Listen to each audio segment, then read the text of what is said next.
hazırlanmasında çalışan sənətkarların ipəyin hər lifinə sevgisini qatan ustaların, bu irsi qoruyub yaşadan qadınların və onu gələcək nəsillərə sevdirən müəllimlərin, araşdırmaçıların əməyi danılmazdır. Şərq ayı Azərbaycan qadınların başına bağladığı xüsusi ipək yaylıqdır. Bu ay həm toy, həm bayram, həm də gündəlik həyatda istifadə olunur. Kəlağayı bütün hörmətinizə bağlılığımız, milli hörmətimiz və mədəni yaddaşımızın işıqlı parçasıdır.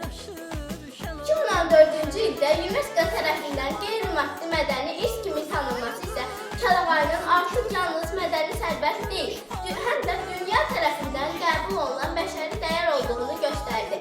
Bu həm ənənənin yaşadılmasına, həm də gələcək nəsillərə çatdırılmasına verilən böyük qiymətdir. Azərbaycanın milli mədəni sərvətlərindən biri olan Kəlağayı, əsrin dərinliyindən gələn ənənənin zərfini, kimliyi yansıdır. Bir ipək başörtüyü təkcə geyməlilik deyil, xalqımızın düşüncəsini, zövqünü, sənət duyğularını və həyat fəlsəfəsini özündə daşıyan qiymətli mirasdır. Kəlağayının hər ilməsi, hər rəngi, hər naxışı bir dastan, bir hekayə, bir duyğu kimi nəsildən nəslə ötürülür.